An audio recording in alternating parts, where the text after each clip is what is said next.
जब माता-पिता का देहांत होता है, तो वीडियो कॉल पे ही उनका अंतिम संस्कार करते हैं। अपने माता-पिता की संपत्ति को खाकर और उसी का ऐश्वर्य भोग रहा है, उस संपत्ति का ऐश्वर्य तुम भोग भले ही लो, लेकिन उससे तुम्हें शांति मिलने वाली नहीं है। है कि जो हमारे पूर्वज हैं, जो हमारे माता-पिता के भी माता-पिता और माता-पिता है, वो दुखी होते हैं तो उनका जो है, उनकी जो जनरेशन है आने वाली, उनको वो भोगना पड़ता है। कुछ लोग ऐसे होते हैं जो अबॉर्शन करवा लेते हैं, तो क्या वो भी पितृदोष में गिना जाता है? पाप का तो कोई प्रायश्चित न तो कोई शास्त्र में है, न कहीं भी उसका वर्णन है।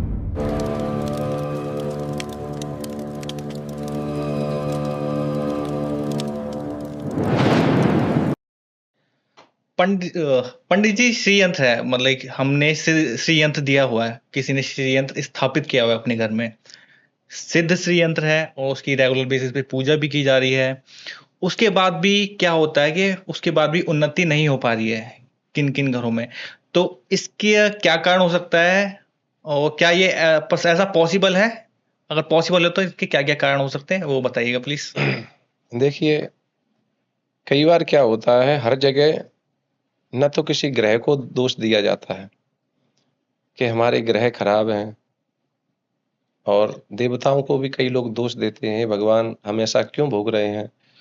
हम सब कुछ शुभ करने वाले हैं, अच्छा ही अपने जीवन में करते हैं, फिर भी हमको यह दुख देखना पड़ता है। तो यह सारी व्यवस्थाएं जो हैं, कभी-कभी हमें पितृदोष से भी जोड़ देती हैं, है ना? तो इसका मतलब ये नहीं है कि किसी देवता का क्रोध है या हमारे घर में कोई ऐसा दोष है। हो सकता है उस घर में या तो वास्तु दोष हो या पितृदोष हो। यह दोष भी जीवन में ज्यादातर देखने को मिल रहे हैं हर व्यक्ति के। अब कारण तो कई हैं उसमें, क्योंकि चार पदार्थ कर तल जाके, प्रिय पितु मात प्राण सम जाके। उस व्यक्ति के हाथों में चार प्रकार के पदार्थ रहते हैं जो अपने माता पिता को प्राणों के समान रखता है। सबसे पहली व्यवस्था तो पितृदोष की यही हमारे जीवन में बनती है कि हम धन भी कमाते हैं, सब व्यवस्थाओं में रहते हैं, लेकिन वस्तुतः जो माता पिता हैं उनकी हम अपने जीवन में कभी सेवा नहीं कर पाते हैं। अंत में जब वह अपने शरीर को छोड़ते हैं, शरीर छोड़ने के बाद भले ही हम कितना भी उनके लिए ब्राह्मण भोजन कराते हैं, सब व्यवस्थाएं कराते हैं, लेकिन कहीं ना कहीं हम एक कमी कर देते हैं। एक तो सही विधि से उनका जो विधान से और दैहिक क्रिया होती है, हम उस क्रिया में कहीं ना कहीं न्यूनता रख देते हैं। भले ही हम किसी भी खाने में, पीने में, इन व्यवस्थाओं में धन को कम खर्च करें, लेकिन जो विधि विधान से कर्मकांड करने की जो विधि है, उन विधान से हम अगर अपने माता के लिए, पिता के लिए, पूर्वजों के लिए जो कर्मकांड कराते हैं, तो उनके जीवन में बहुत ही कम ऐसा चांस होता है कि उनके जीवन में कोई पितृदोष आवे। लेकिन आजकल का समय ऐसा चल रहा है, बहुत सारे जितने भी नए युवा वर्ग हैं, बाहर रहते हैं, विदेश में रह रहे हैं। जब माता पिता का देहांत होता है, तो वीडियो कॉल पे ही उनका अंतिम संस्कार करते हैं। अब ऐसे व्यक्तियों के भी पितृदोष नहीं बनेगा, तो बताओ किसके बनेगा? क्योंकि जब तक शास्त्र विधि से यह कहा गया है कि हम अपने पिता को अपने कंधा नहीं देते, अंतिम शव यात्रा में उसको कंधा नहीं देते, तब तक हम पितृ ऋण से कभी उऋण नहीं हो सकते हैं। और ऐसी व्यवस्थाएं बनती जा रही हैं, हम उनकी क्रिया को लोप करते जा रहे हैं। जब क्रिया लोप होती है तो कहीं ना कहीं से वो हमारे लिए परेशानी उत्पन्न करती है। फिर वह या तो हमारे संतान की बुद्धि बिगाड़ेगी, या फिर कहीं ना कहीं से हमें मानसिक परेशानी देगी। अगर मानसिक परेशानी नहीं, तो कहीं ना कहीं से हमारे कार्य बिगड़ेंगे। चारों तरफ से यह पितृदोष के ऐसे देखने को मिलता है कि यह पितृदोष के सारे कारण होते हैं। तो कभी-कभी हम श्री यंत्र की भी पूजा कर रहे हैं, देवताओं की भी पूजा कर रहे हैं, इसीलिए हमें उसका फल नहीं मिल पाता है। तो आपने बता दिया इस पितृदोष क्या होता है, इसको कैसे ठीक किया जा सकता है? इस पे थोड़ा बताइएगा। देखिए, वह व्यक्ति जो अपने माता-पिता की सेवा करता है और देह क्रिया को विधान से कराता है, हमें लगता है उस व्यक्ति के यहाँ पर पितृदोष होना तो संभव ही नहीं है। लेकिन जो विधान से अपने माता पिता की और देह क्रिया को नहीं कराता है, अपने माता पिता की संपत्ति को खाकर और उसी का ऐश्वर्य भोग रहा है, उस संपत्ति का ऐश्वर्य तुम भोग भले ही लो, लेकिन उससे तुम्हें शांति मिलने वाली नहीं है। इसलिए उनके लिए सबसे बढ़िया उपाय है, जो समय व्यतीत हो गया वह तो हो ही गया, क्योंकि माता पिता की देह तो अब नहीं बची, उसकी तुम क्रिया किस तरीके से करोगे। अगर वस्तुतः समय के अनुसार हमने यह क्रिया सही ढंग से नहीं कर पाई, उसके लिए शास्त्रों में नियम दिया गया है। उनके लिए त्रिपिंडी श्राद्ध, नारायण बलि इत्यादि यह हमें श्राद्ध को करना चाहिए।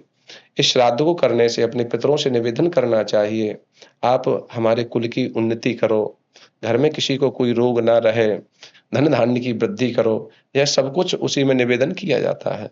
पितर जब प्रसन्न होते हैं, पिता स्वर्गा पिता धर्मा पिता ही परमम तपा पितरी प्रीतमापन्ने प्रियंते सर्वदेवता। बड़ा सुंदर श्लोक है। चाहे तुम किसी भी देवता की आराधना करो, यज्ञ करो, भंडारे कराओ, कितना भी धन खर्च करो, लेकिन जब तक तुम्हारे पितर असंतुष्ट हैं, तब तक देवता भी तुम्हारा कुछ भी ग्रहण नहीं करते हैं।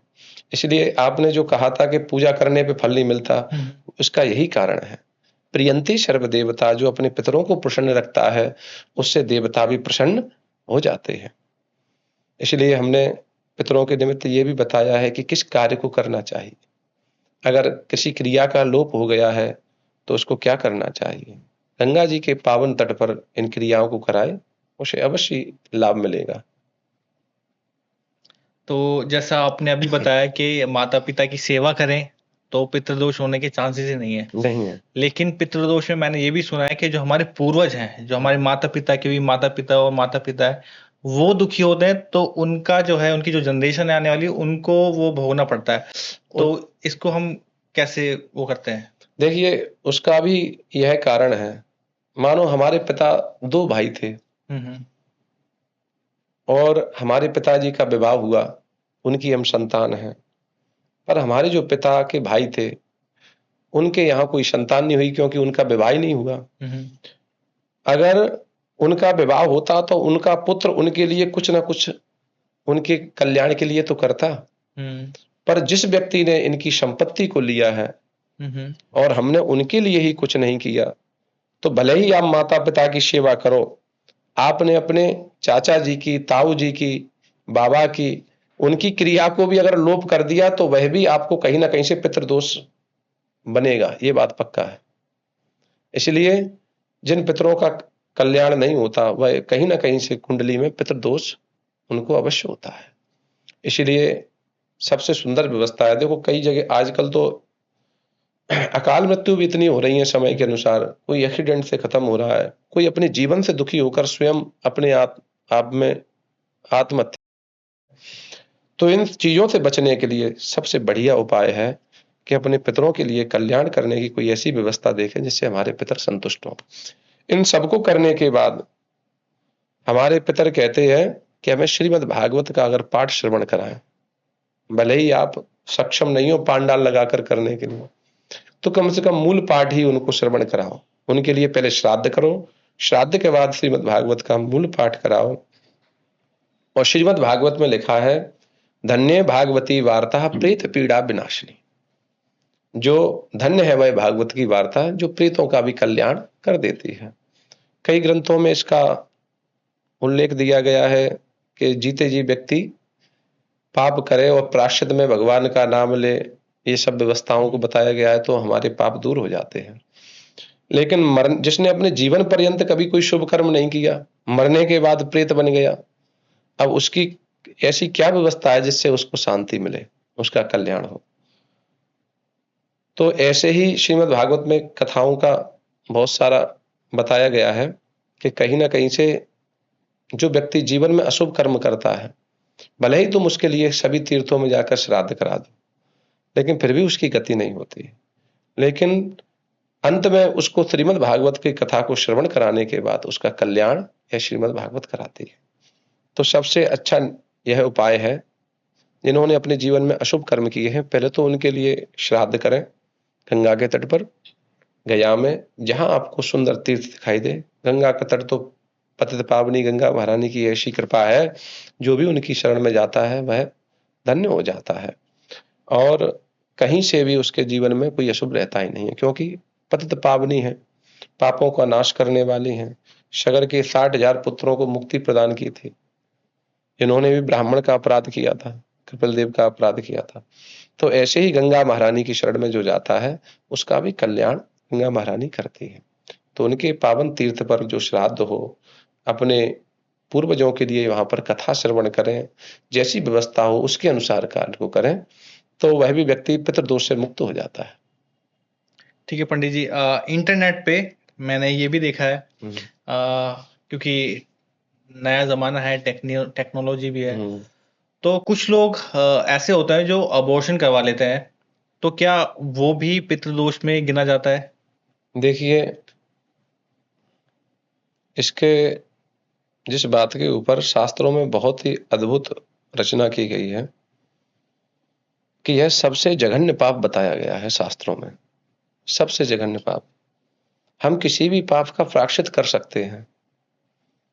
हमसे कोई अपराध हो जाए तो शास्त्रों में सब चीजों का अपराध का प्रायश्चित लिखा है कि आप यह करें, लेकिन जो जन्म में यानी कि अपने उदर में ही शिशु की हत्या कर देते हैं, जन्म से पूर्व ही, वह जघन्य पाप है। उस पाप का तो कोई प्रायश्चित न तो कोई शास्त्र में है, न कहीं भी उसका वर्णन है। इसलिए ऐसे व्यक्ति के हाथ का न तो ठाकुर जी प्रसाद ग्रहण करते हैं, न पितर ग्रहण करते हैं। इसलिए ऐसे व्यक्ति का तो मुख देखना भी शास्त्रों में निषिद्ध बताया गया है।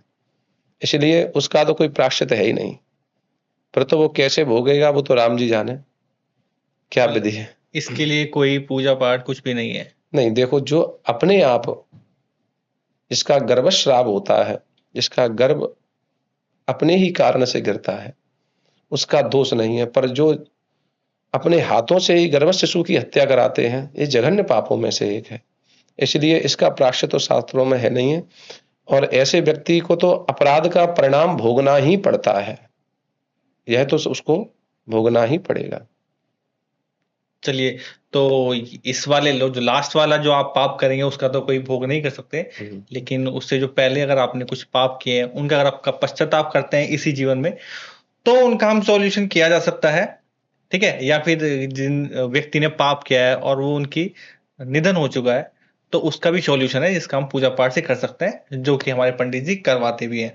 तो अगर आपको भी लगता है कि आपको पितृदोष है, तो उसकी पूजा के लिए आप इन नंबर पे कांटेक्ट कर सकते हैं। तो पंडित जी गंगा किनारे आपकी पितृदोष के लिए पूजा करवाएंगे। पंडित जी, मान लीजिए मेरे दादा या परदादा ने कभी पाप किया, तो उन्होंने पाप किया तो उनके बेटों को मिलना चाहिए, वो पाप का भोगी मैं क्यों बनूं?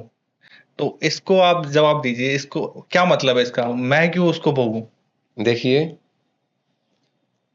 बड़ा सुंदर आपने सवाल पूछा। ये हमने प्रत्यक्ष अपनी आंखों से भी इस चीजों को देखा है।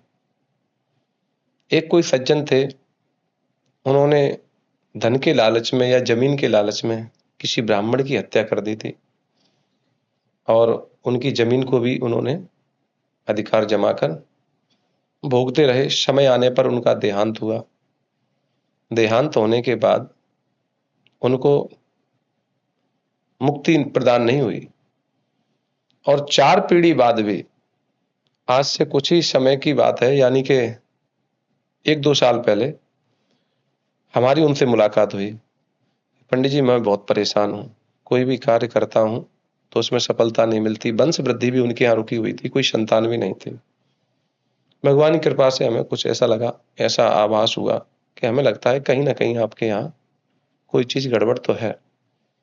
इस कारण स्वप्न में, रात्रि में, एक ब्राह्मण देवता जो राम राम की चिदरिया होती है, वह ओढ़े हुए और जल रहे हैं, हमें ऐसा आभास हुआ। तो हमने उनसे पूछा, हमें ऐसा स्वप्न आया, क्या कारण है इसका?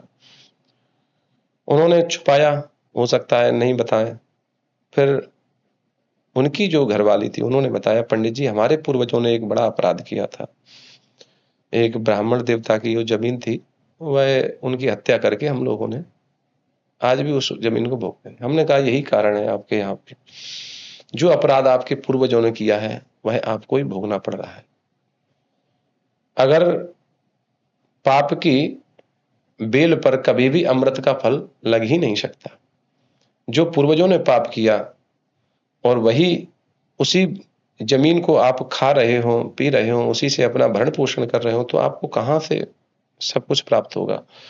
तो पीढ़ी दर पीढ़ी जो भी व्यक्ति उस धन का उपभोग करेगा वह भी व्यक्ति दुखी ही रहेगा।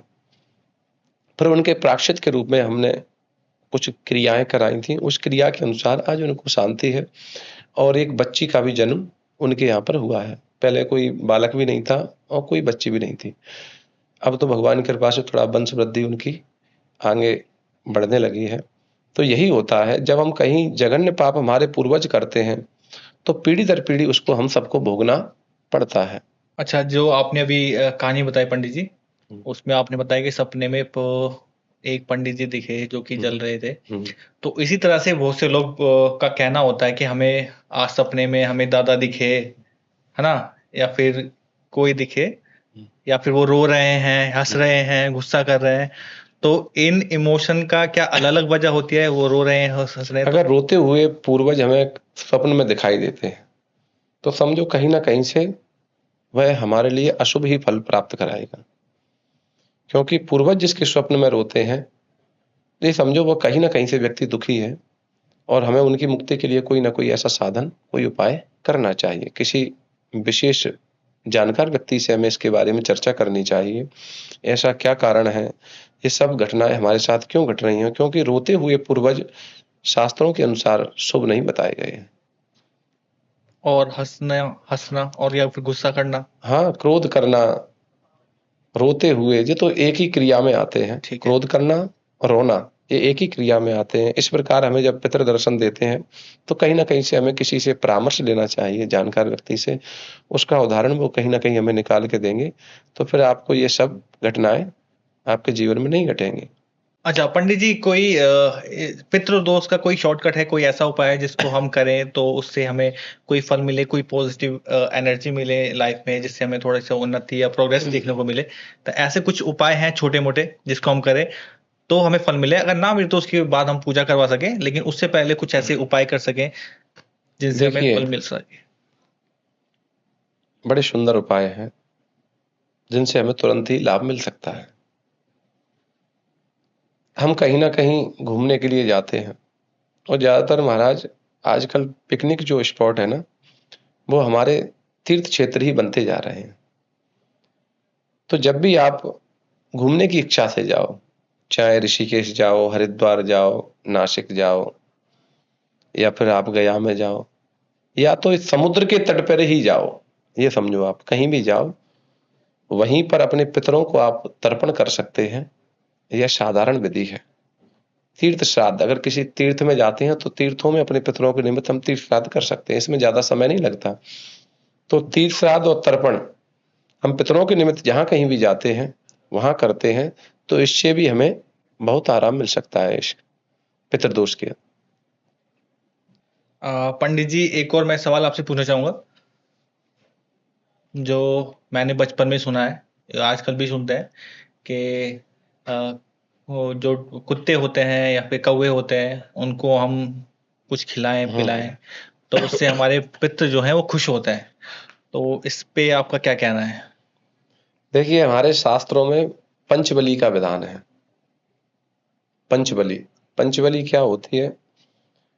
5 जगह हमें भोजन का भाग निकालना चाहिए। 5 जगह कहाँ कहाँ? एक गाय के लिए, एक चींटी के लिए, एक कुत्ते के लिए, एक कौवे के लिए और एक गाय का जो बछड़ा होता है उसके लिए। और जो जानते हैं वो तो बोलते हैं इदम अन्नम गोभ्यो नमः, यह अन्न जो है वह गाय के लिए है। कोई कहता है इदम अन्नम स्वानिभ्यो नमः, यह कुत्ते के लिए है। पंचबलि का विधान बताया गया है। जो व्यक्ति नित्य पंचबलि निकालता है उसके पितर सदैव संतुष्ट रहते हैं और उनकी तृप्ति से उनकी भी तृप्ति बनी रहती है। इसलिए पंचबलि का विधान हमारे यहाँ शास्त्रों में दिया गया है। भोजन की शुद्धि के लिए पंचबलि निकाली जाती है, पितरों की संतुष्टि के लिए भी पंचबलि निकालने का विधान है। तो जो ये पंचबली है, तो क्या ये पूजा करवाने के बाद भी करनी होती है, या फिर ये हमारी रेगुलर आदतों में होना चाहिए हमेशा? पहले क्या था, हमारे यहाँ भारतीय सनातन पद्धति के अनुसार चूल्हे जलाया करते थे। चूल्हे? हमारी चूल्हे? हाँ, जो समझ चूल्हे में होते हैं आया। ना, कंडे से जो जलते हैं लकड़ी से। अच्छा, कंडे। भारतीय परंपरा के अनुसार पहले जो चूल्हा जलता था वह लकड़ी से भोजन पकाया जाता था। तो हमारी जो प्राचीन पद्धति की जो माताएं रहती थी, वह सबसे प्रथम रोटी तो गाय के लिए निकाला करती थी। आज भी कई जगह निकालती हैं, लेकिन धीरे धीरे यह भी विलुप्त होता जा रहा है। पहली रोटी गाय के लिए निकाला करती थी, जो लास्ट की रोटी है वह कुत्ते के लिए निकाला करती थी, और दूसरी रोटी को ठाकुर जी को निवेदित करते। अगर ठाकुर जी के पास भोजन नहीं जा पा रहा है तो उसी रोटी में घी लगाकर, थोड़ी चीनी मिलाकर और 5 आहुति अग्नि में दिया करते थे। तो यह भी सबसे बड़ी विधि बताई गई है कि जो व्यक्ति पंचबली प्रदान नहीं कर पा रहा है और नित्य प्रति अगर भोजन बनाता है, गाय के लिए रोटी निकालने के बाद 5 आहुति उसमें घी और शक्कर का प्रयोग करके अगर अग्नि में प्रवेश कर देते हैं, अग्नि में आहुतियां देते हैं, तो उन पंचबली निकालने की उसे भी आवश्यकता नहीं पड़ती है। पंडित जी ने काफी सारी इंफॉर्मेशन दी पितृदोष के बारे में और श्रीयंत्र के बारे में। अगर आप श्रीयंत्र मंगवाना चाहते हैं तो आप नीचे फ्लैश हो रहे नंबर पे कांटेक्ट कर सकते हैं। और अगर आपको पितृ पूजा करवानी है, आपको लगता है आपकी लाइफ में पितृदोष है, तो उसके लिए भी नीचे दिए हुए नंबर फ्लैश हो रहे हैं, उन पे कांटेक्ट कर सकते हैं। तो उसके लिए भी हम लोग पूजा करवाएंगे हरिद्वार में। तो पंडित जी, एक और चीज मेरा आपसे क्वेश्चन रहेगा, पितृदोष अगर किसी व्यक्ति के ऊपर है तो उसको कैसे पता लगे कि मेरे ऊपर पितृदोष है भी या नहीं? पितृदोष वाला व्यक्ति, एक तो वंश वृद्धि उसकी रुक जाती है, घर में कोई संतान नहीं होती है। दूसरा, घर में कितना भी कमाने वाला व्यक्ति हो, फिर भी उसका धन उसे दिखाई नहीं देता कि मैं इतना कमाता हूं फिर भी मुझे अपना धन, बरकत नहीं होती घर में। तीसरा, घर में सब कुछ होने के बावजूद भी कोई ना कोई व्यक्ति रोगों से ग्रसित रहता है। कई प्रकार के रोग शरीर में किसी न किसी व्यक्ति को लगे रहते हैं, ये भी पितृदोष का नियम है। और दूसरा, कहीं ना कहीं घर में कलह रहना, घर में प्रवेश करते हुए, अंदर प्रवेश करते हैं और घर में जी घबराना कि हमें तो बाहर ही शांति मिलती है, अपने घर में हमें शांति नहीं मिलती है। अगर इस तरह का महसूस अपने जीवन में जो व्यक्ति करता है और इस तरह की घटना जिसके जीवन में घटती हैं, तो कहीं ना कहीं यह पितृदोष के कारण ही सब कुछ होता है। ठीक है, तो पंडित जी ने हमें ये 4-5 साइन बताए हैं, जिनको अगर आप अपनी लाइफ में देखेंगे कि हमें इस तरह की दिक्कतें हो रही हैं लाइफ में, तो आप पता लगा सकते हैं कि आपकी लाइफ में पितृदोष है। तो इसके निवारण के लिए कुछ उपाय जो पंडित जी ने हमें हमारे पॉडकास्ट में बताया है, और उसके बाद भी अगर आपको लगता है कि चीजें सही नहीं हो रही है, तो उसके लिए आप पूजा करवा सकते हैं। तो आज हम इस पॉडकास्ट को यहीं पे खत्म करते हैं। पंडित जी, आपका बहुत बहुत धन्यवाद। राधे राधे। आपके साथ बात करके मुझे बहुत अच्छा लगा और काफी सारी इंफॉर्मेशन मिली। राधे राधे। राधे राधे। राधे राधे।